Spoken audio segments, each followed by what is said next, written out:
galera, beleza?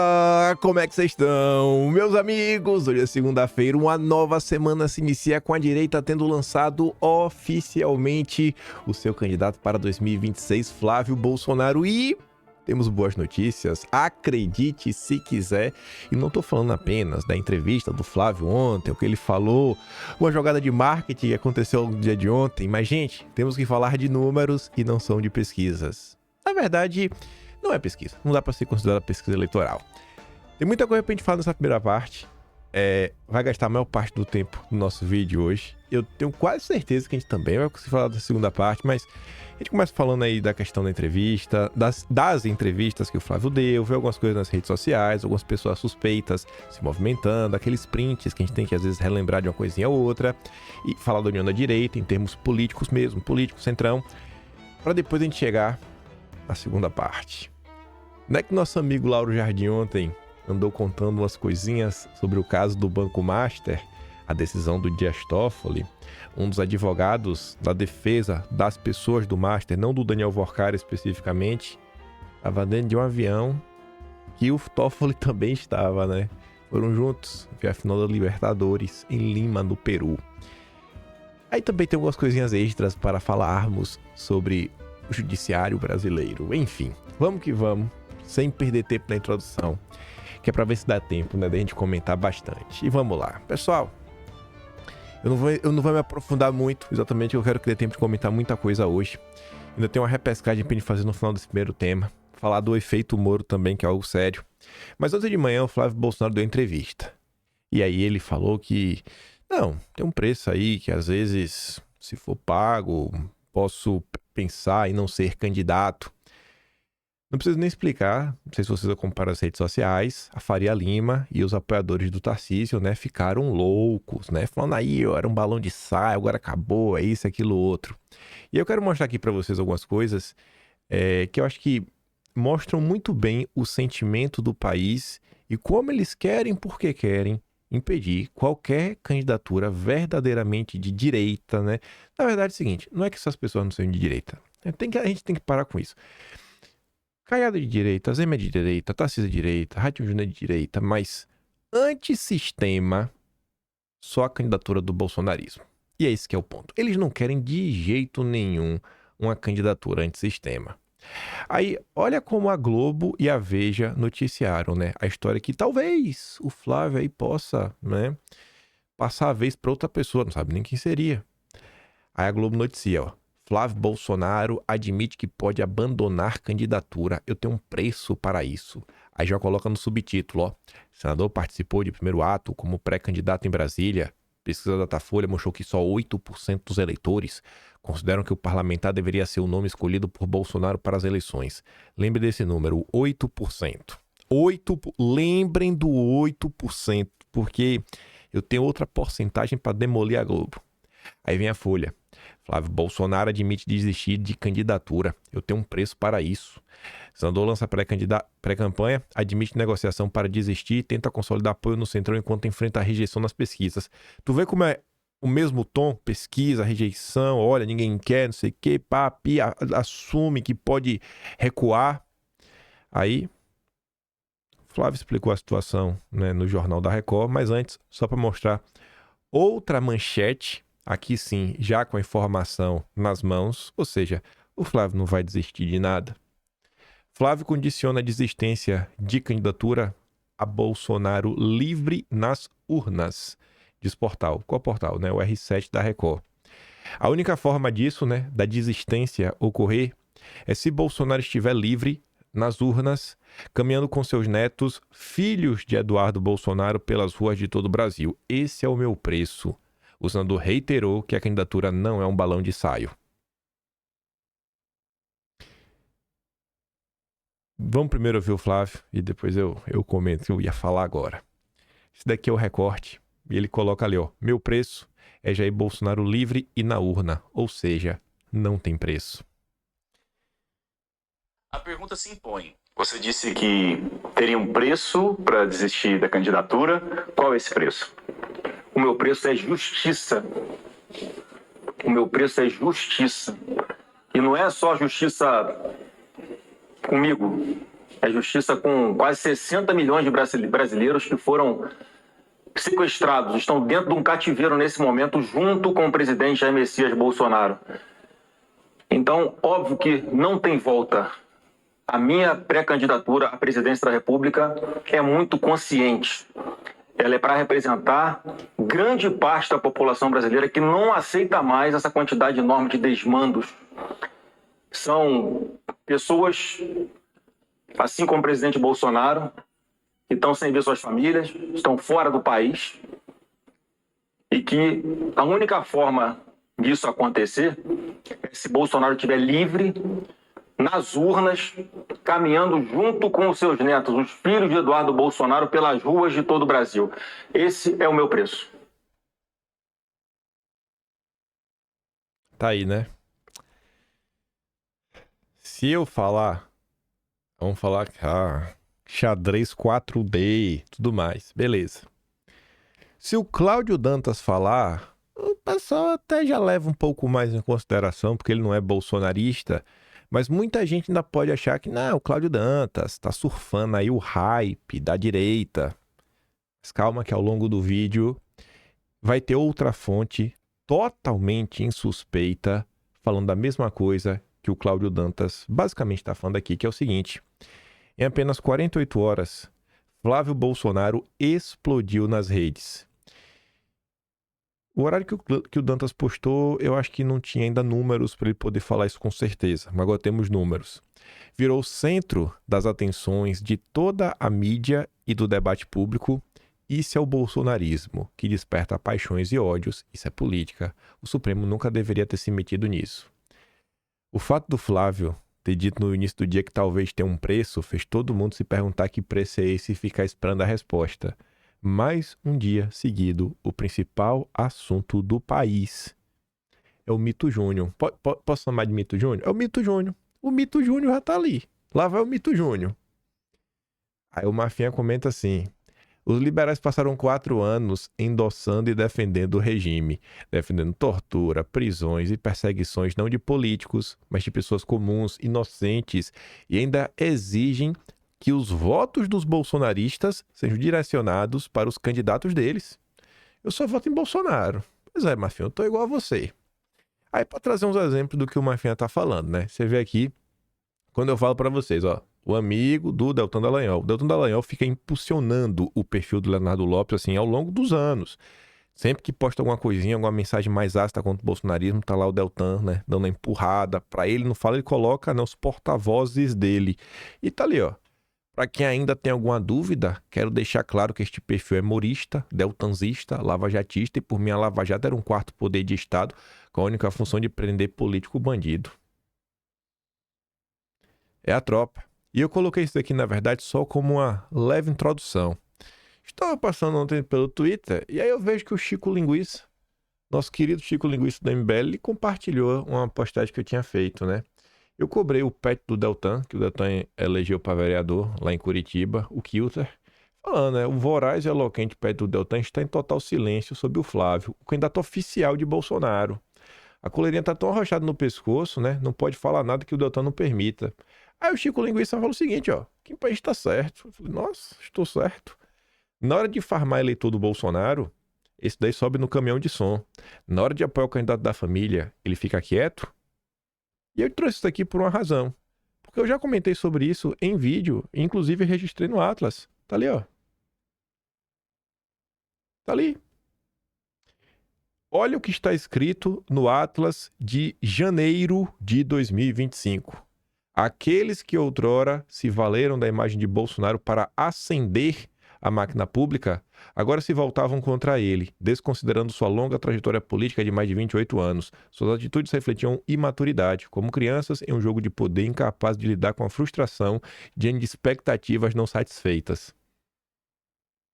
Se eu não falasse que esse texto aqui era de janeiro, falasse que é de agora, encaixa ou não encaixa?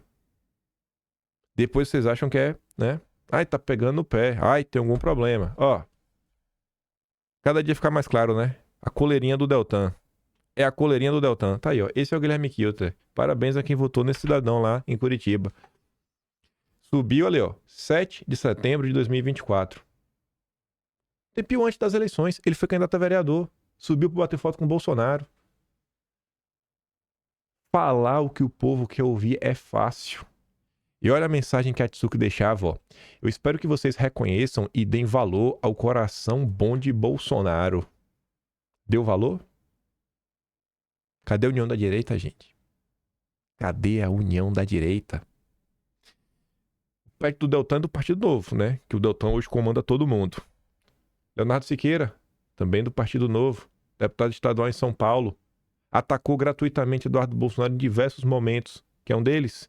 Em novembro, quando teve as eleições, né, dos Estados Unidos, que Eduardo foi para lá para ver, né, a contagem, principalmente a vitória do Trump, ele atacou Eduardo, falou: por que você não está aqui, né, articulando o impeachment de Moraes?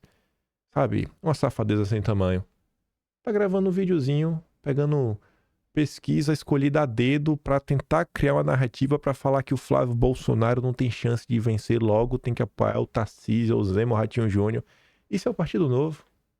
Cadê a união da direita? Não era essa? Não? A gente vai votar em quem Bolsonaro apontar? Cadê o Partido Novo? Cadê, gente, aquele papo do inimigo do meu inimigo é meu amigo? Eles estão jogando contra. Eles estão jogando contra o candidato de Bolsonaro, mas como assim? Pra surpresa de quem, né? De ninguém que tá de olho aberto. Aí a Pamela comenta, pra surpresa de 0 pessoas. É assim que o Léo Siqueira deixa claro que vai ajudar o Lula a se reeleger. Ah, Léo, nada de usar a foto do Jair ou do Flávio na sua campanha, hein? Não seja covarde. Sustente até o fim a sua posição de ser anti-Bolsonaro. Comentamos ontem sobre o filhinho do bilionário Luciano Hang, né? Um moleque safado, vida mansa, não sabe o que é porcaria nenhuma. Pode até falar, meu pai me bota pra atrapalhar. Vida mansa, anda de jatinho pra um lado e pro outro. Papaizinho aí fez lobby pra aprovar a taxa das blusinhas pra lascar com o povo. E aí lascando com o povo, que aí fica... tem menos incentivo pra comprar de fora. Aí a Van vende mais produtos. Aí o bonitinho, que ficou ali, ó. Hoje foi comprovado que a maldade da esquerda só assola o Brasil graças à burrice da direita. Ele falou isso por quê, ó? Olha o que ele tava compartilhando. Ele queria o Tarcísio candidato. Isso me dá uma raiva, bicho, sabe? Me dá uma raiva. Porque o pessoal olha pra você, não, Luciano Hang tá aqui apoiando, não sei o quê. Apoiando com o quê? O que é que o Luciano Hang realmente apoiou? Me diz aí. O que o Luciano Hang realmente apoiou? Porque colar a imagem no bolsonarismo vende. Vende. Quantas pessoas às vezes não vão, não, eu prefiro comprar com o Luciano Hang do que a Luísa Trajano, porque a Luísa Trajano é petista. Ela tem lá lucro, ela vai acabar financiando a turma da esquerda. E fica aí, rapaz, sabe? Me dá um nojo desse pessoal. Só pensam em dinheiro e neles mesmos. Eu não vi esse moleque abrindo a boca sobre nada de relevante nos últimos tempos. A perseguição implacável, a tortura que Bolsonaro vem sofrendo, nada. Agora não escolheu o queridinho, o governador de São Paulo. Tweets de Olavo, que seguem envelhecendo bem. Quem quer que venha com a conversa de abandonar Bolsonaro e lançar outro candidato à presidência em 22, não tem meu apoio nem qualquer tipo de aprovação. Pode mudar de 22 para 26, né? Não adianta, bicho. Não adianta. É todo mundo querendo ser mais realista que o rei. Essa foto que eu coloquei só porque eu acho que, da mesma forma que a união da direita, né, é um mito que vem caindo aí pra muitos, que o pessoal tá entendendo que é pura conversa mole. A Yara ontem postou essa foto aqui, ó. Fernando Henrique Cardoso e Lula, lado a lado, tomando alguma coisinha, né? As pessoas foram iludidas e alguns estão até hoje. Quantas pessoas aí da União da Direita no final do dia, né, Lula e FHC, finge, né, ser oposição ao governo, no final do dia tá fechado, fechadinho. Quantos economistas e, sei lá, técnicos e pessoas de outras áreas que compuseram aí alguma coisa de alguma administração tucana, quando não o próprio governo do FHC, não estão hoje no Partido Novo? Gustavo Franco acho que ainda tá no Partido Novo, né? Os isentões e os limpinhos, aqueles que diziam lutar pela união da direita, hoje já não querem mais união nenhuma. E por quê? Porque muitos se revelaram aquilo que sempre foram. As cadelinhas do sistema. O Carlos foi mais baixo do que eu. O Carlos chegou já no palavrão. estão mais uma vez sendo desmascarados e ainda haverá mais revelações. O tempo mostra quem está do lado da verdade e quem apenas representava um papel conveniente. Aí vamos lá, falar da política e a gente trazer algumas coisas que eu acho que são bem positivas. Conhece aqui, né? ACM Neto. ACM Neto declara apoio a Caiado para presidente e diz que não estará no palanque de Flávio Bolsonaro. Não representa toda a direita. União Brasil se uniu ao PP para fazer a maior federação do Brasil. Ciro Nogueira nos garantiu que a direita estaria marchando junta já no primeiro turno. E agora, rapaz, um homem de peso da federação dele fala isso pra gente. E aí, Ciro Nogueira? E aí, não me diz que tu mentiu pra gente, Ciro Nogueira. Não é possível, gente. Será que o Ciro Nogueira mentiu pra gente? Manchetes que o teu já fica bem claro. Ratinho Júnior quer construir uma aliança para 26 e cita Flávio Bolsonaro. O governador do Paraná afirmou neste sábado que sua disposição de colaborar com o Novo Brasil passa necessariamente por fazer parte de um time, seja como protagonista, seja comprando aliança. Ok. Ratinho Júnior diz que PSD busca protagonismo e avalia alianças para 26. Ao ser questionado sobre o nome de Flávio Bolsonaro na disputa, o governador do Paraná classificou o senador como um bom nome e disse que o momento é de muita avaliação. Por que não já apoia de peito aberto? Eu não sou um radical que não aceita nada. Eu aceitaria uma composição com o Ratinho Júnior, mas é uma verdadeira composição, porque tudo que está sendo colocado na mesa até o presente momento é a destruição total do bolsonarismo, entregando todo o capital político para uma chapa pura do Centrão. O Centrão quer um espaço, uma vice com o Ratinho Júnior? Pode ser, por que não? Podemos discutir isso daí. Vamos pensar aí o que é que vai fazer. Até porque a direita brasileira não tem nem quadro suficiente para colocar na máquina. Isso é uma realidade que a gente deveria lidar, né? A gente não tem ainda, sei lá, no horizonte, acho que nenhuma ação nesse âmbito aí da gente conseguir sanar esse problema. Eu sempre dou o exemplo da conversa que eu tive com o Saxida. A pasta dele, que era uma secretaria em específico, eram 72 cargos comissionados. Ele só tinha 3 nomes, de 72. Né? Então imagina a dificuldade. E quando você chama o cara, nem todo mundo que tá lá tem bons salários. E aí você deve imaginar, né? Pô, pessoas, né, sei lá, que estudam, se esforçam, tudo mais, muitas vezes podem ter, né, um bom emprego, um bom salário. Pessoas que realmente se destacaram na sua carreira. Aí imagina o cara abrir mão do salário dele, que às vezes é muito maior do que ele vai receber, para se mudar para Brasília, para ir para um governo com a chance, né, de ser perseguido. Então, assim, existe uma dificuldade real de nomear pessoas. Então, cara, uma composição ok, mas é uma composição de verdade. Não é excluir o bolsonarismo e transferir todo o capital político pro Centrão. Repeti ao longo desta semana, pelo menos 2 vezes, que conversei com alguns deputados no início da semana e um deles me disse que recebeu mais de uma ligação. Repeti mais uma vez que um deles recebeu, e realmente foi mais de uma ligação do Kassab, mas uma delas falando o seguinte, cara, porque o Flávio já não lança lá a candidatura dele. Porque isso aqui já vinha se discutindo já há um tempinho. E tá ali agora. Kassab prevê Flávio candidato e retoma a articulação por Ratinho Júnior. Enquanto a Faria Lima aí tá brincando, dando risada, balão de ensaio, o Kassab sabe que não é brincadeira. O Kassab sabe que não é brincadeira, sabe que a candidatura do Flávio é real. E por isso mesmo que ele já se move, né? Enfim, ele retomou o projeto de lançar a candidatura do Ratinho Júnior ao Palácio do Planalto, diante do anúncio na sexta de que Flávio Bolsonaro entrará na disputa. Kassab e Ratinho Júnior conversaram durante o final de semana e o governador paranaense sinalizou interesse em entrar na disputa. Acordaram, porém, não fazer nenhum movimento brusco até fevereiro, mês considerado por ambos ideal para o anúncio oficial da candidatura. Será que o Ratinho Júnior realmente vai levar até o fim ou vai fazer igual Sérgio Moro? Vai dar para trás e vai se lançar candidato a senador pelo mesmo estado do Paraná. A leitura feita nas conversas entre ambos foi de que Flávio Bolsonaro deverá levar até o fim a candidatura. Eles sabem disso. Em um movimento para preservar ao menos parte da liderança da família no campo da direita e que o movimento praticamente enterra a chance de uma candidatura nacional do Tarcísio, abrindo espaço para o Ratinho, que há muito tempo atrás, inclusive saíram notícias do Lauro Jardim falando que a Faria Lima já tinha um plano B e pintava quem como plano B? Ratinho Júnior. Deixa eu até ver aqui, ó. Acho que essa notícia eu acho fácil.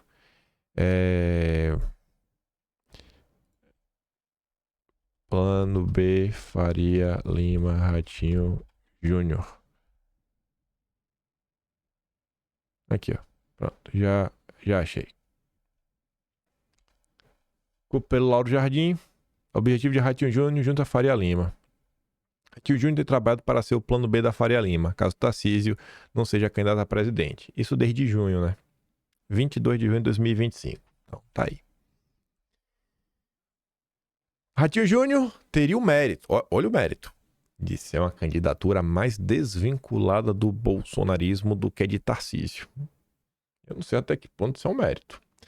Além de Flávio, Ratinho, né, Kassab alertou que outros 2 nomes da direita devem ser lançados ao Planalto, Romeu Zema e o Caiado. Nesse cenário, a direita partiria fragmentada no primeiro turno e se uniria contra o Lula no segundo.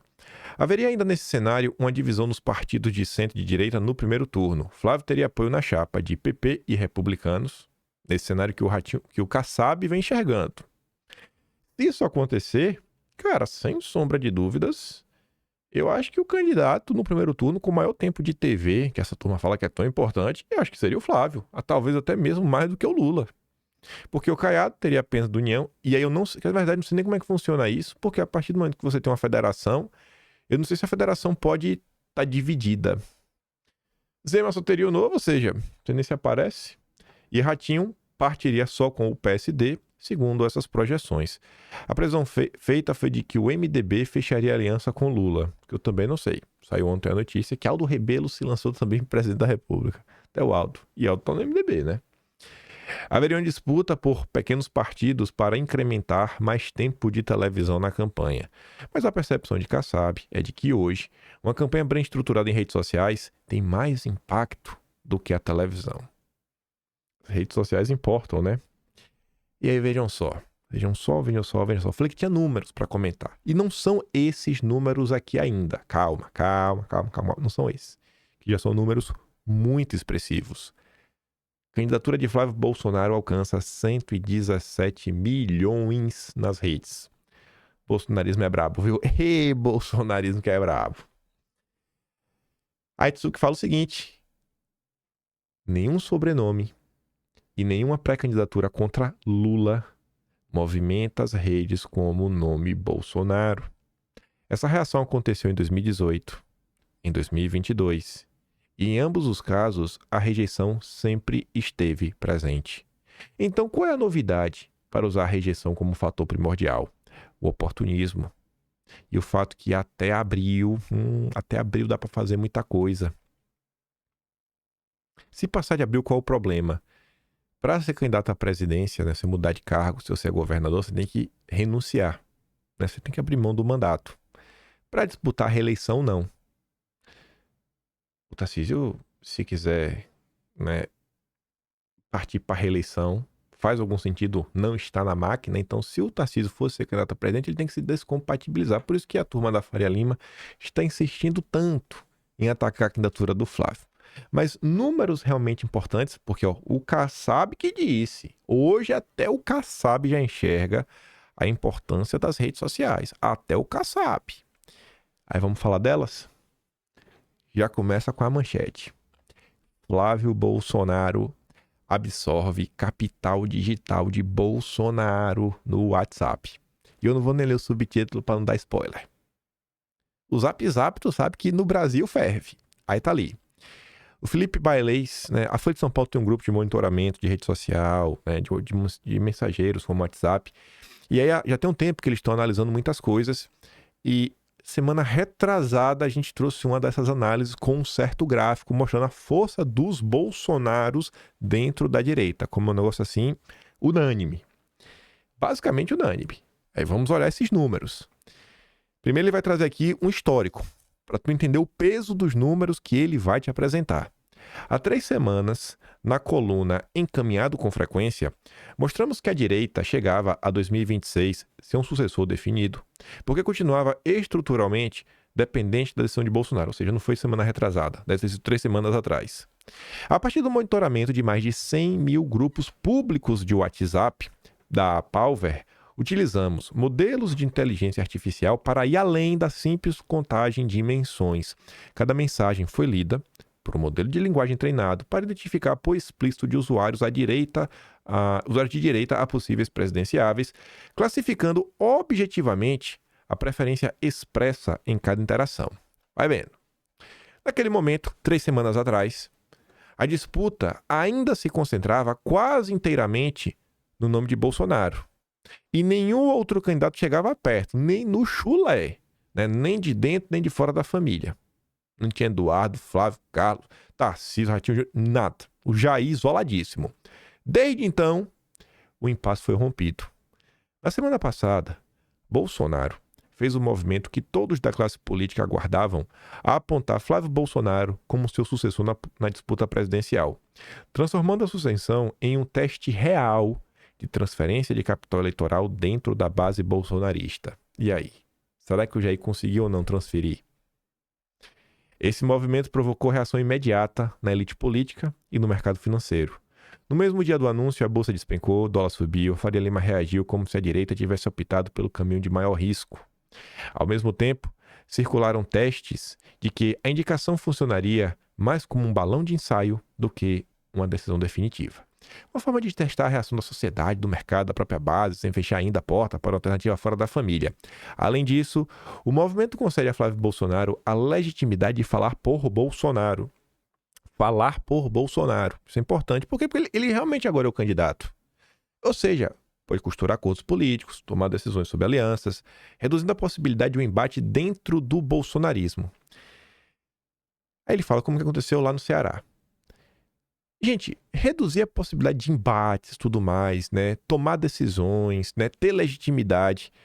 Principalmente assim, né? Reduzir embates dentro do bolsonarismo. Eu posso chamar isso de freio de arrumação?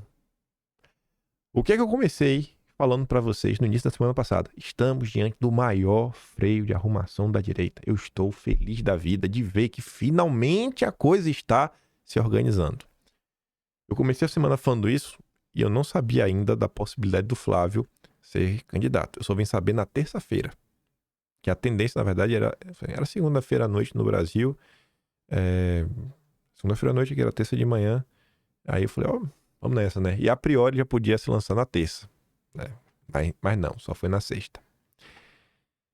Com dados inéditos, aqui estamos chegando agora nos números, vocês vão entender.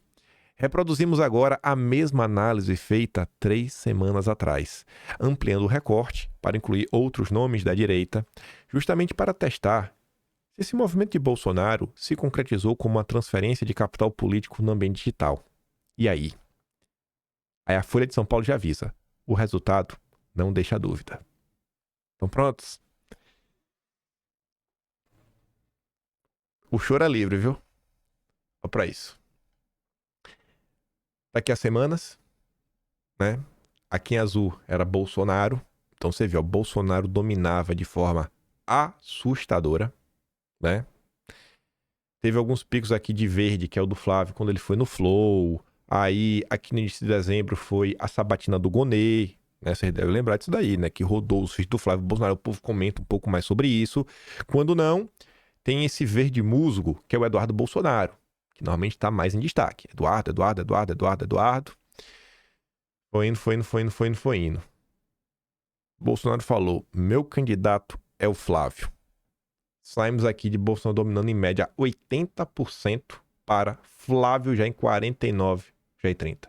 De 49% 38%, e aqui o Flávio dividiu meio que com o Eduardo e a turma do Tarcísio, por conta do dia de ontem, que o Flávio falou, talvez eu tenha um preço, aí tentaram emplacar o Tarcísio. Acabou. Aniquilou qualquer chance de terceira via, mostrou, irmão. Para quem perguntava, a direita tá muito bem, obrigado, sabe? Quem tem voto? A população real. A população real não é o Twitter. Não é o Twitter. Não é Faria Lima. Não são essas pessoas infladas, influenciadas. Não. O povão, muito bem, né? Passa muito bem, obrigado. O povão é Jair Messias Bolsonaro. Chorem, sabe? Joga no chão, grita. O povo é Jair Messias Bolsonaro. Pela primeira vez desde o início do monitoramento, Bolsonaro deixa de ser percebido como candidato de 26, sendo superado por Flávio, que ultrapassa a marca dos 50% de apoio explícito entre os usuários de direita nos grupos analisados. Aí você vê, ó, mesmo com a indicação explícita do pai, há ainda um grupo resiliente de mais ou menos 30% que prefere o nome do Jair para a disputa a despeito da situação jurídica. Eu tô nesse grupo aí.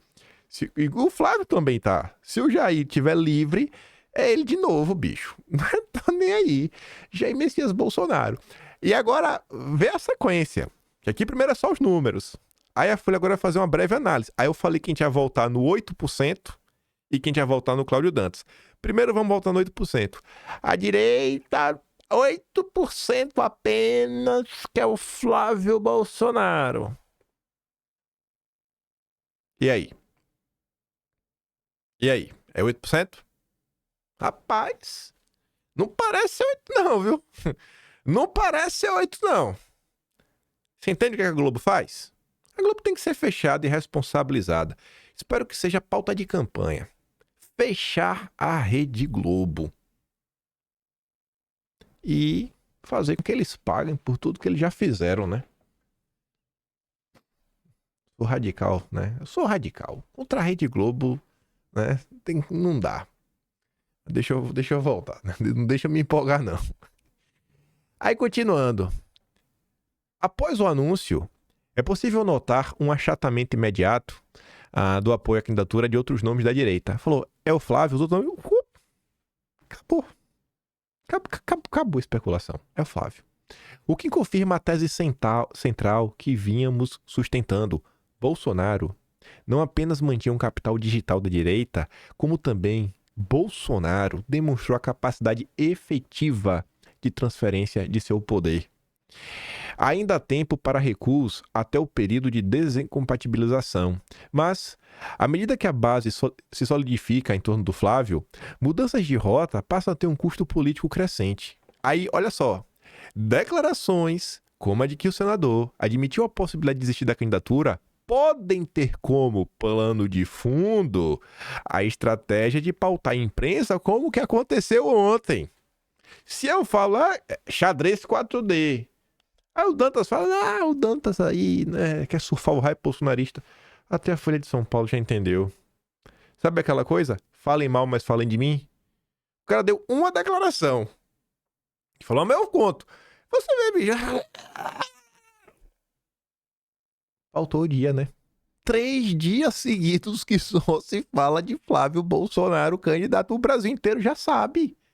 Quanto, gente, você não precisa pagar para você divulgar alguma coisa para o país inteiro e ter certeza que a mensagem chegou? Rapaz, é difícil você encontrar uma pessoa que não deve ter escutado nadinha sobre Flávio Bolsonaro nas últimas horas. Em que o seu nome foi manchete em todos os veículos. Que coisa, hein? A partir de agora, o principal termômetro será a reação das pesquisas e, sobretudo, a real capacidade de construção política de Flávio, variável que deve pesar diretamente na definição do cenário que chegará às urnas. Aí eu falei que a gente tinha que fazer uma repescagem, relembrar algumas coisinhas e colocar aqui, né, sei lá, de forma minimamente organizada, que eu coloquei o seguinte, né, eu queria um título melhor.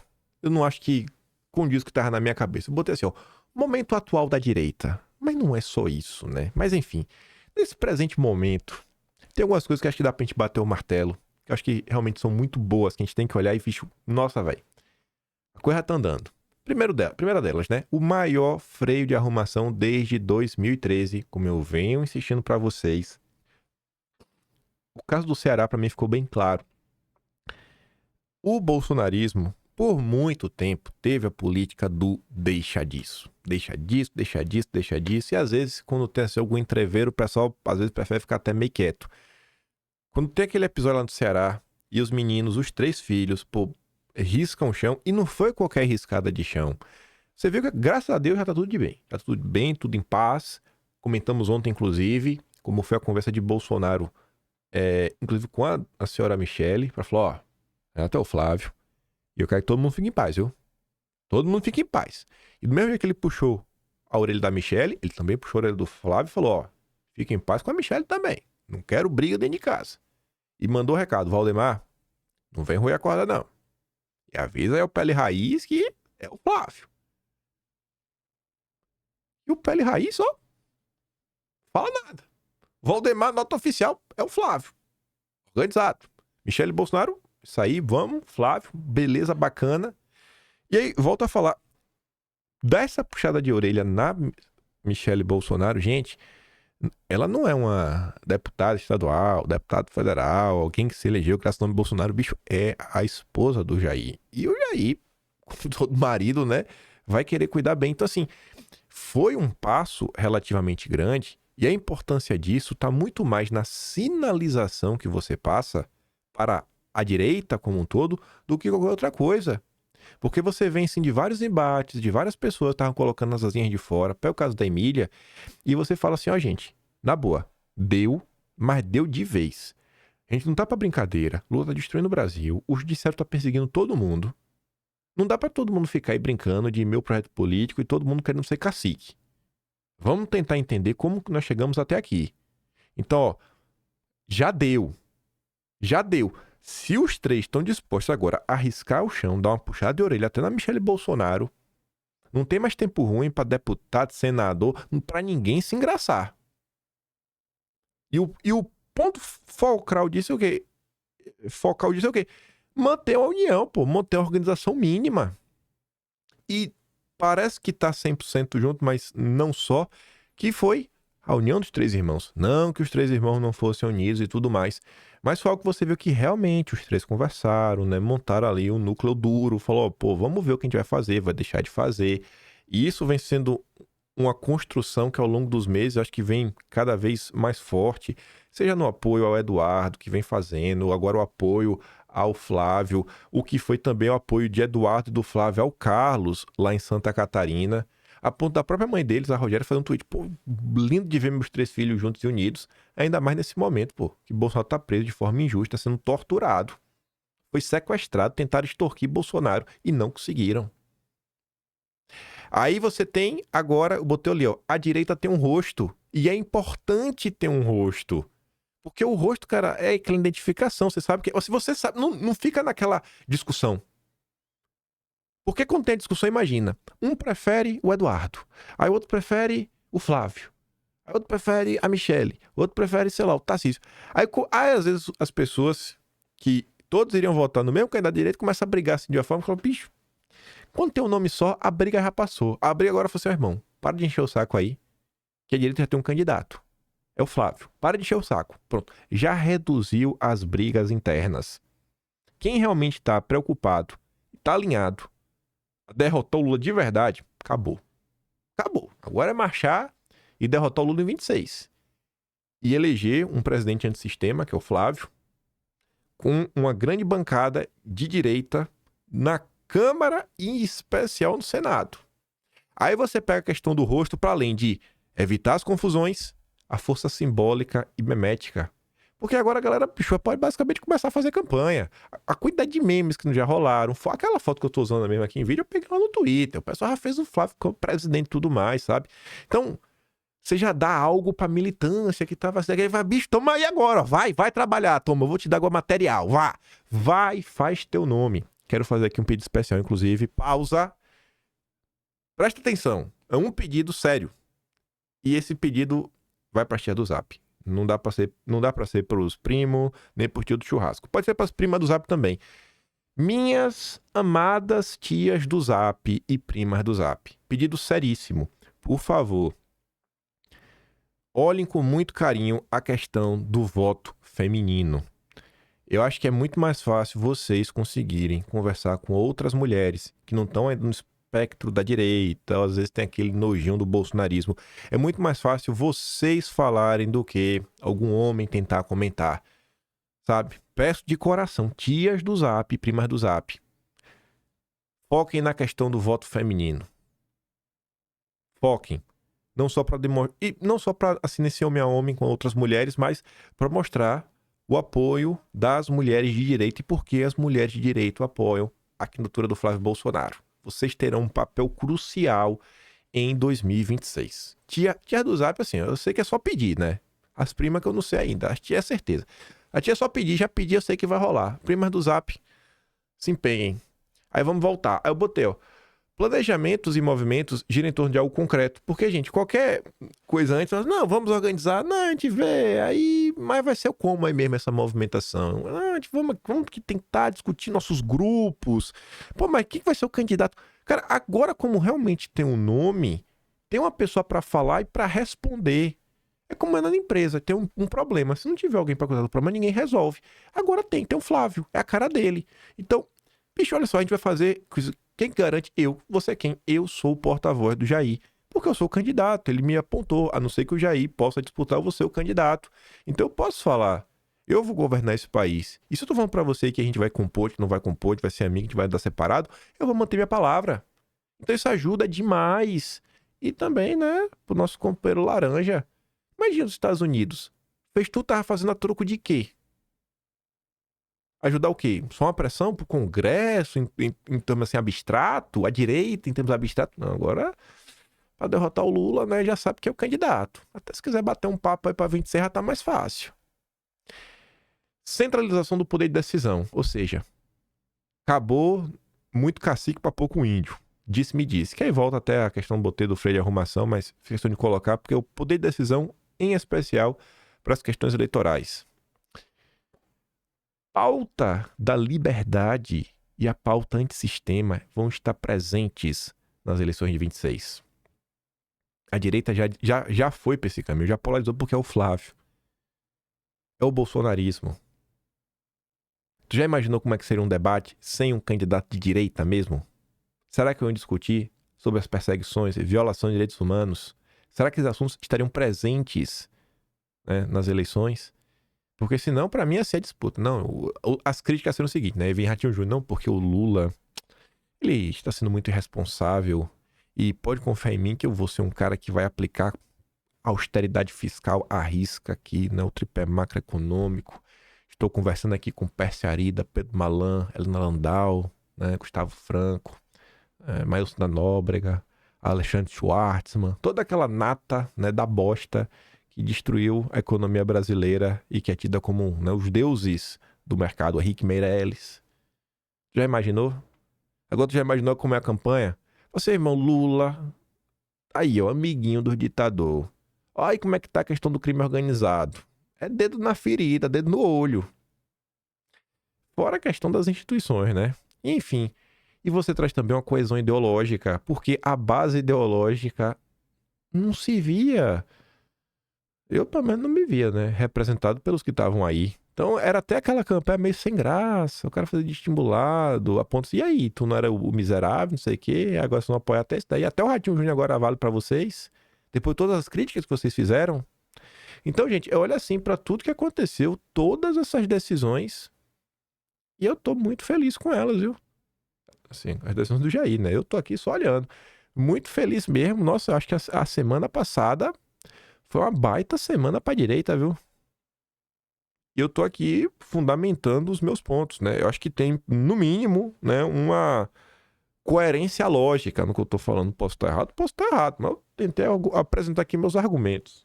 Como eu costumo falar, eu acho que eu sou o apoiador mais racional do Jair. Tá difícil ter alguém que tenha mais argumento pra apoiar esse velho do que eu, viu? Antes de falar do Toffoli e do Banco Master e tudo mais, do Judiciário, tem só uma coisa que eu queria comentar que eu acho que é relevante. Eu gravei um vídeo só sobre isso, de uns 14 minutos. Então eu quero resumir do resumo. Ontem, o Flávio elogiou o Tarcísio. E o Tarcísio ainda está em silêncio sobre o Flávio. Isso tem uma relevância e não é birra. Eu coloquei até a notícia. Ó. Flávio Bolsonaro disse que Tarcísio é o principal cara do nosso time. E o Tarcísio é importantíssimo. E eu vou te explicar porque o Tarcísio é importantíssimo. São Paulo é o maior estado eleitoral, assim, estado eleitoral, não tem número de eleitores, mas de disparado. Então, se o Tarcísio chegar forte na eleição de 26, com 65, 70%, 70% eu acho muito difícil. uns 65%, bicho, e transferir esses votos todos para o Flávio. Gente, essa diferença aí, meu amigo, bate de frente com o Nordeste fácil. Porque é o maior colégio eleitoral do país. Maior colégio eleitoral do país. Só que a gente está diante de um certo problema, que é o seguinte. Essa não fala do Tarcísio, isso não é bobagem. E quando você junta ela ao que a turma da Faria Lima está fazendo, eu acho que tem algo que eu estou chamando de efeito Moro. E eu coloquei ali, ó, cuidado com o efeito Moro. E o que eu falei em uns 15 minutos, e vou tentar reduzir aqui de uma forma muito mais rápida. Sérgio Moro era a segunda pessoa mais popular do Brasil, eu acho que nas últimas décadas, dentro do espectro da direita. Ele só não foi tão popular quanto Bolsonaro. Era o super Moro, o Moro que fez, que aconteceu, e era alguém que facilmente você conseguia associar uma pauta que era bem vista pela direita, que era a prisão do Lula. O Moro estava nos jornais, nas revistas, a imagem dele foi construída ao longo dos anos. Prendia bandidos corruptos, né, políticos corruptos. E por conta disso, os tropeços do Moro eram relevados. Porque tinha essa aura. Pô, não, Moro, mas deixa lá, o jeito dele é meio assim.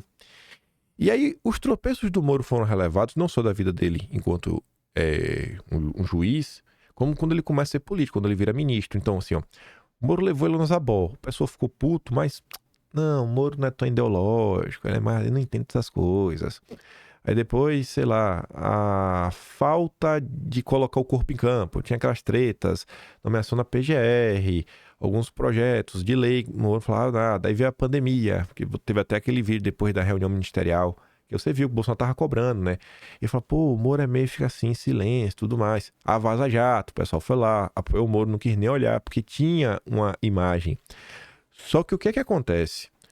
Quando o povo perde a paciência com o Moro, eu acho muito difícil chegar nesse ponto com o Tarcísio. Acho que pode ter algo similar, mas não nesse ponto. Mas quando teve que Moro realmente foi uma traição, você vê que o pessoal começa a olhar para trás, e aí o pessoal não ficou chateado com o Moro só por causa da traição. O pessoal fica chateado com o Moro e começa a ter um sentimento de que foi enganado por todo esse tempo. É falar, mas ali eu tava claro, a gente não viu. O Moro era um globalista lá com Soros, com isso, com aquilo outro. E aí o ponto é esse. Eu comentei no vídeo ontem. O silêncio do Tarcísio, frente à questão do Flávio e frente à sua própria militância, que está muito agressiva contra o bolsonarismo, está fazendo com que muita gente na direita comece a ficar chateada com o Tarcísio. E a gente precisa do Tarcísio forte em 26. Então, assim, o Tarcísio ele também tem que ter esse olhar de rede social. E ele tem gente ao redor dele que presta atenção nisso. Ele precisa para não acontecer o efeito Moro com ele, porque se o pessoal começar a pegar pilha com o Tarcísio, assim, de não entender como um deslize, mas entender como safadeza, lá, o Tarcísio estava com chave de propósito, botou lá o filho para trabalhar quando a Esteve, não sei o quê, botou lá, né, a secretária ligada ao PSOL, botou lá do meio ambiente que é a favor desse jeito. Bicho, começar isso daí, é como até o Globo estava comentando ontem, bicho, é capaz do Tarcísio sofrer, né, até na disputa da reeleição em São Paulo, que eu acho que o Tarcísio se reelege. Então, bicho, sério mesmo, não é birra, não é piada, sabe? Óbvio que eu tenho minha birra com o Tarcísio, mas realmente, gente, é importante que o Tarcísio se pronuncie, pô. Já virou notícia na imprensa, inclusive, o pessoal tá cobrando. Aí imagina aí se começar a semana, até deputado petista, político petista começar a tirar onda com isso. Olha lá, o Tarcísio tá apoiando o Flávio. Cara, é importante. É importante. Sabe? Não sei o que passa na cabeça do Tarcísio, mas eu achava muito importante fazer, cara, isso aí, Flávio. Estaremos juntos. Obrigado aí pelo apoio. Saiba aí que vamos caminhar junto e tudo mais, né? Você terá todo o meu apoio aqui em São Paulo. Eu achava muito importante, mas só a minha visão. Tô aqui resumindo, porque Tarcísio chegar forte, principalmente com o eleitor de centro e conseguir fazer essa transferência, eu acho importantíssimo.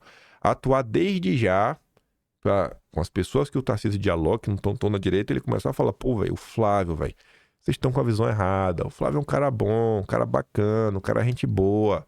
Vamos junto, a gente vai transformar o Brasil. O Lula não dá mais, não. Mas começando agora da questão do Banco Master, Lauro Jardim ontem soltou duas, que vocês escolhem qual é a melhor. A primeira delas, o Laurão fala assim, o contrato do Master um escritório da mulher de Dom Pedro III. Entre os documentos recolhidos no Banco Master pela PF na Operação Compliance Zero no mês passado está o contrato de honorários do escritório da mulher de Dom Pedro III. Só tem essa matéria. Colocou só para fazer o circo pegar fogo. Mas o que realmente tomou conta aí do debate público ao longo do dia de ontem foi essa. Decisão de Toffoli sobre Master atendeu a um recurso de Augusto de Arruda Botelho, seu companheiro de viagem. Você vê, mas como assim companheiro de viagem? Foi atendendo ao recurso de Augusto de Arruda Botelho, advogado de Luiz Antônio Bull, diretor de compliance do Banco Master, que Dias Toffoli decidiu na quarta passada dar acesso a todos os elementos de prova já documentados na investigação da PF que sejam do interesse do seu cliente. Toffoli determinou que todas as novas ações e medidas de investigação passem a ser previamente submetidas não mais à Justiça Federal, mas ao crivo do Supremo, ou seja, ao crivo do próprio Toffoli, agora o guardião master do processo. O sigilo máximo foi decretado a fim de evitar vazamentos que obstaculizem as investigações. Dias antes de tudo isso, Toffoli foi a Lima, no Peru, ver o seu Palmeiras conquistar mais um vice-campeonato, desta vez o da Libertadores. Viajou no jatinho privado do empresário Luiz Oswaldo Pastore. Com os dois batendo a bola no mesmo voo, estava, olha a coincidência, Arruda Botelho. Aí eu já fui dar um bisu, né? A gente tava dando bisu e fui pegar umas coisinhas curiosas. Quem não sabe quem é Augusto de Arruda Botelho, é esse rapazinho aqui, ó, ganhando medalha do Lula. Que bonito, hein? Aí você fala, meu Deus, como é que pode? No mesmo voo. A Globo já saiu em defesa. E a Globo disse, ó, gente, não se preocupa não, pessoal. O Toffoli disse que não conversou nada do Banco Master com o Augusto de Arruda Botelho no voo. O Valdo Cruz te garante que eles não falaram disso dentro do voo. Viu, gente? E vocês têm que acreditar na Globo, viu? Pelo amor de Deus. Escuta só. O ministro Dias Toffoli reconhece que viajou realmente no jatinho do empresário Luiz Oswaldo Pastore. Ele disse que é amigo dele, né? E que Augusto Arruda Botelho realmente estava no voo. Ali são todos palmeirenses, foram lá e voltaram um pouco frustrados porque o Flamengo derrotou o Palmeiras. Pois bem, o ministro Dias Toffoli diz que durante o voo não falaram de Banco Master. O ministro Dias Toffoli reconhece que viajou realmente Banco Master. Durante o voo não falaram de Banco Master. Durante o voo não falaram de Banco Master. Durante o voo não falaram de Banco Master, gente. Pelo amor de Deus, né? Vocês aí... Vocês odeiam o Toffoli, pô. O Toffoli é tão gente boa. Aí a Folha de São Paulo vem trazer algumas coisas importantes. Toffoli foi a Lima em jato privado com advogado. O que a Folha traz de diferente? Data. Traz a data. A viagem ocorreu na sexta, dia 28 pela manhã. E eles voltaram no domingo, dia 30. No voo eles não falaram nada, né? E será que nessa passagem lá por Lima eles falaram alguma coisa? O Valdo Cruz realmente pode não estar mentindo, né? No dia 28, né? Curioso. O voo foi no dia 28. Por que eu tô falando isso? O Felipe Recondo, que não é um cara de direita, é um jornalista, fala assim, ó.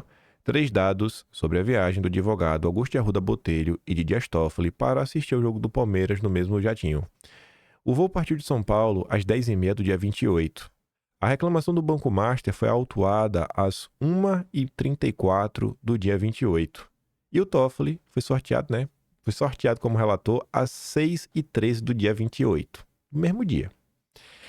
Aí eu fui atrás dar um bisu só para olhar e realmente tá aqui, né? Foi autuado dia 28 e foi distribuído, ou seja, o sorteio no dia 28. Dia 28 que eles estavam no avião juntos, e só voltaram dia 30. Que coisa, né? E depois de voltar, teve isso daí, né? Decretou sigilo. Ai, meu Deus do céu, velho. Brasil é demais. Brasil é maravilhoso. Aí a Folha escreveu um editorial. A mal explicada decisão de Toffoli no caso Master. Não sei se eu tomo uma explicada assim, não. Em um despacho de míseras 3 páginas, Toffoli transformou o caso do Banco Master em um enigma impenetrável. Com ligeireza espantosa, o magistrado determinou a remoção do processo da Justiça Federal para as mãos da corte mais alta do país, invocando a prerrogativa de foro de um deputado mencionado em contrato apreendido pela PF. Também difícil de entender foi a posição de sigilo mais elevado, expandindo o grau de confidencialidade a um patamar que impede o acesso às letras iniciais de identificação das partes, ao andamento do processo e às próprias decisões judiciais. No texto sucinto de Toffoli, não há justificativa compreensível para a manobra. Gente, tem como o ser humano entender a Deus? Entender o seu Criador? Eu acho que a imprensa está sendo muito arrogante em achar que eles, jornalistas, têm a capacidade de entender a mente brilhante de um ministro do Supremo Tribunal Federal. A Folha de São Paulo vai pedir perdão. Perdão por ousar tentar entender o que o Toffoli pensa. Ele é Deus. Como ele mesmo disse, ele é o editor do Brasil. Em apenas um parágrafo com 4 linhas, o ministro se limita a afirmar que a investigação supostamente dirigida contra pessoas com foro por prerrogativa de função, conforme inclusive já noticiado pela mídia formal, respaldaria a competência do Supremo. Em contraste com a peça rarefeita, há evidências sólidas de corrupção, possivelmente sistêmica, envolvendo o caso do Master, né? O banco, sob o comando de Vorkari, suspeito de fraudes bilionárias, contratos fictícios, desvio de 12,2 bilhões de reais e uma quebra espetacular que custará 41 bilhões ao Fundo Garantidor de Créditos, cujos recursos são custeados em última instância por milhões de poupadores. A decisão mais explicada não contribui para a credibilidade da corte nem do magistrado. Toffoli não é novato em medidas que despertam questionamentos, como nas sucessivas anulações de processos contra réus confessos da Lava Jato. A imagem do Supremo se desgasta com a percepção crescente de permeabilidade a interesses particulares. Seja na flexibilização de normas que regulam conflitos de interesses, seja no encontro entre ministros e políticos, empresários, com causas em potencial na corte. O caso em tela é particularmente grave devido à extensão da influência do dirigente do Master, abarcando esquerda, direita e centro. Vorkari era patrocinador voraz de eventos que reuniam a elite política e jurídica de Brasília. O Master recebeu generosas aplicações de recursos de fundos previdenciários estaduais, incluindo o do Rio, e municipais em escolha de difícil compreensão. A própria demora do Banco Central em liquidar o banco demanda esclarecimentos. Dos ministros do Supremo se exigem agora rigor e clareza de propósitos. Eu acho que a Folha devia ser responsabilizada. Acho que devia ter uma busca e apreensão na Folha por ataque às instituições. Pegando o gancho no nosso judiciário, ontem foi a vez do Estadão, né? O da Folha também foi de ontem, mas ontem cedo, 3 da manhã, o Estadão veio falar deles, os intocáveis. Aí o Estadão começa a falar do caso do Monark, né, só para ter de exemplo, mas a coisa é muito mais ampla. Falando o seguinte, a condenação do Monark, o chamar o Flávio Dino, que na época era ministro da Justiça, de tirânico e gordola, diz menos sobre os modos do youtuber e mais sobre a instituição que excretou essa sentença. Quem exerce o poder se expõe voluntariamente ao criticismo social. O ordenamento jurídico brasileiro é explícito. A autoridade tem o dever de tolerar mais críticas. Hoje, porém, a sensibilidade dos ministros transformou-se numa espécie de direito fundamental. O caso é apenas a fotografia de um filme mais tenebroso. Um judiciário que passou de guardião das liberdades à vanguarda do autoritarismo. Desde o inquérito das fake news, o Supremo arrogou para si o papel de polícia de opinião. Censurou matérias jornalísticas, derrubou perfis inteiros, impôs um regime de vigilância política que o Congresso jamais aprovou.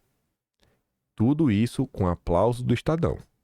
Não é que o judiciário julgue excessos de Estado, ele próprio se tornou excesso, graças ao apoio do Estadão. A condenação de Monark por injúria expõe a crescente hostilidade da magistratura à liberdade de expressão, quando uma juíza federal afirma que críticas duras ao ministro abalam a confiança nas instituições, ela inverte o fundamento da democracia. A confiança nas instituições só existe quando seus integrantes suportam o dissenso, não quando suprimem. A condenação da jornalista Rosane de Oliveira, do jornal Zero Hora, a pagar R$600 mil por divulgar dados públicos do salário de uma desembargadora mostra que o problema não é episódico, é sistêmico. E tudo isso aconteceu com o apoio do Estadão, da Globo, da Folha, da Veja, do Metrópolis, do Centrão, do PT, da Faria Lima. Mas o importante era derrotar o Bolsonaro, né? Ambos os casos expõem, por sinal, outro ingrediente desse caldo tóxico, o corporativismo togado. Ministros protegem ministros. Tribunais blindam tribunais. E qualquer crítica é tratada como ataque à democracia. A personalidade dos juízes transforma-se em extensão da própria ordem constitucional. Mas quando o direito tratava isso, né, falava, bicho, vocês estão tratando crítica como ataque. A imprensa está chamando crítica de ataque. Vocês criaram isso. É incrível a cara de pau dessa gente. Agora tenta pagar de vítima. A pretexto de tutelar 213 milhões de pequenos tiranos soberanos, na infame expressão da ministra Carmen Lúcia, o Supremo encoraja o destempero de grandes tiranos blindados por togas e por um sistema que não admite contestação. Bolsonaro contestou, vocês vão que ele estava dando golpe. Era um ataque organizado para deslegitimar as instituições. Não era contestação.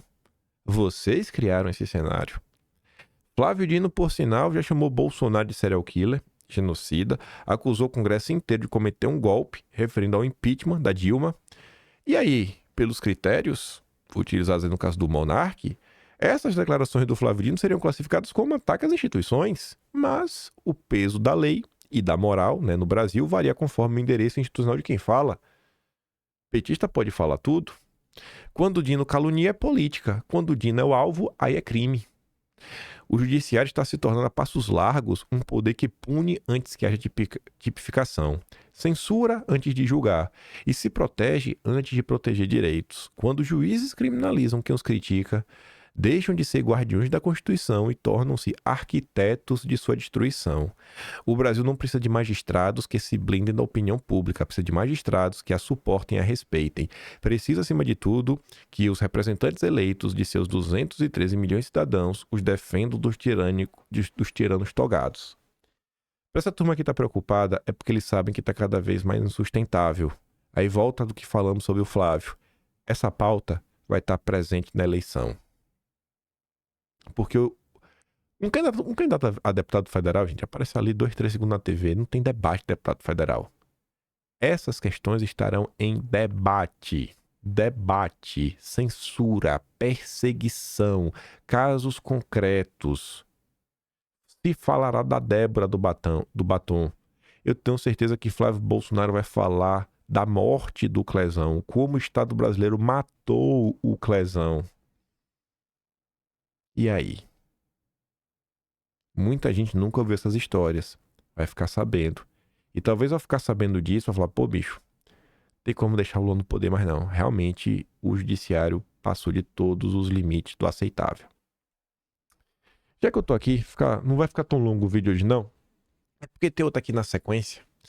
E essa matéria é boa, porque por mais que a Thaís Oyama faz algumas críticas pertinentes, ela parte de uma fake news gigantesca.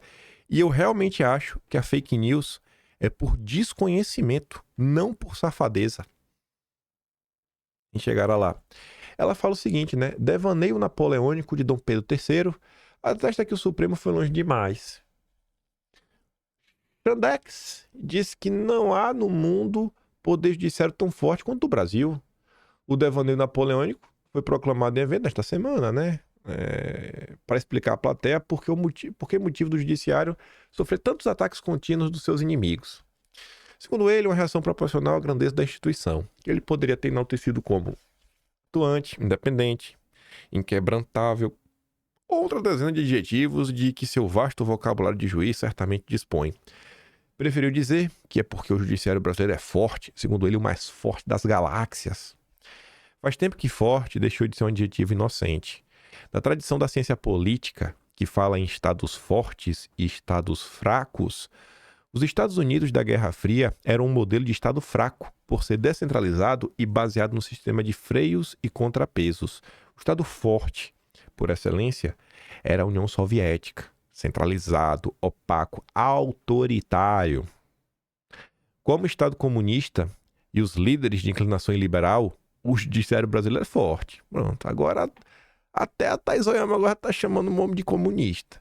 Não fosse assim, o decano da corte, aliado de Dom Pedro, Gilmar Mendes, não se sentiria à vontade para usar de uma prerrogativa do Legislativo e tomar decisão monocrática que dificulta o impeachment de ministro do Supremo, entre outras medidas, reduzindo a um único indivíduo o total de autorizados a pedir a abertura do processo, né? Sendo esse único indivíduo o PGR, hoje o seu amigo e ex-sócio Paulo Gonet.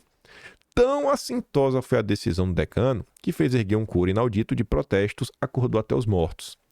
Mas, se assintosa, de inédita não teve nada. Aqui que tá fake news e eu acho que é por burrice.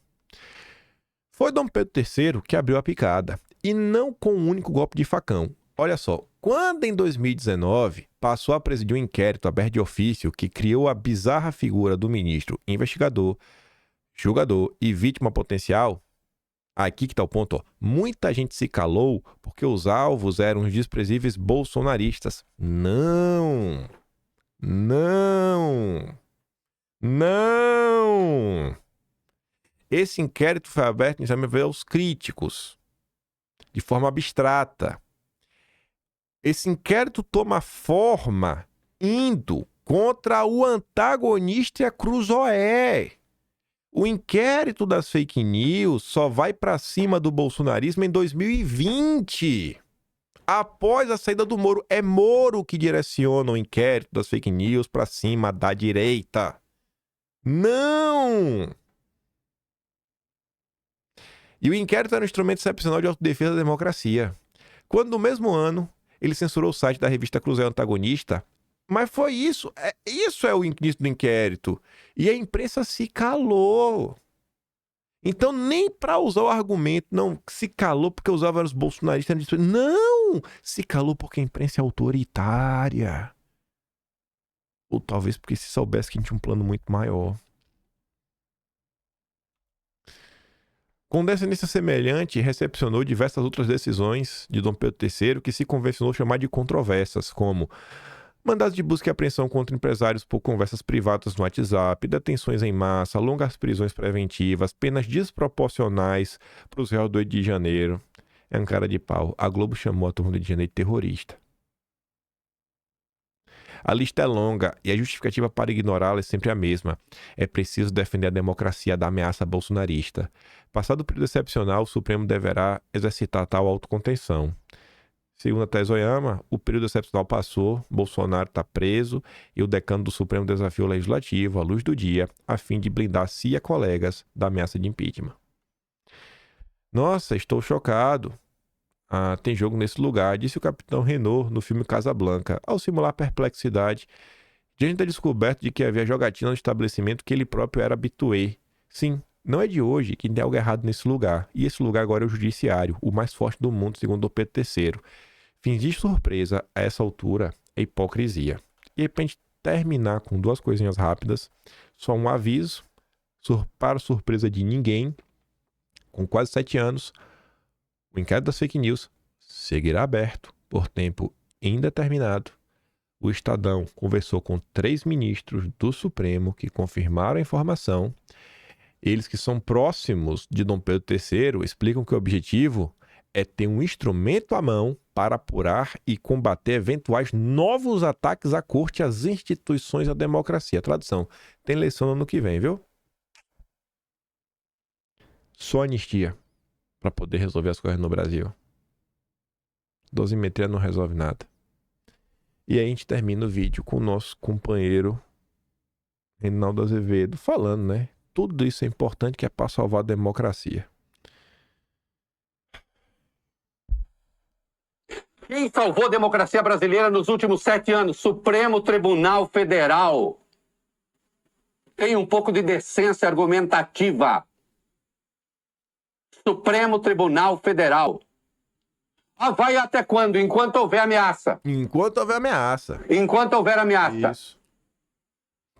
O Brasil foi a única democracia do mundo em que a extrema-direita golpista chegou ao poder e a democracia se conservou. Isso aí mesmo. Brabo. Brabo. O AI-5 vai durar até quando precisar. Agora é o AI-6, né? Já veio o AI-7. Ah, Jesus. Eu vou mandar esse vídeo do Reinaldo, do Aldo Cruz e do Flávio lá no Telegram.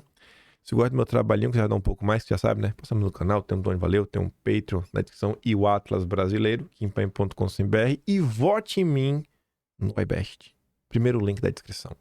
Pelo menos na categoria. Só dá pra voltar uma vez só. Vejo vocês amanhã. Fiquem com aquele grande beijo, abraço. Tamo juntos. Valeu, meus amigos. Fui.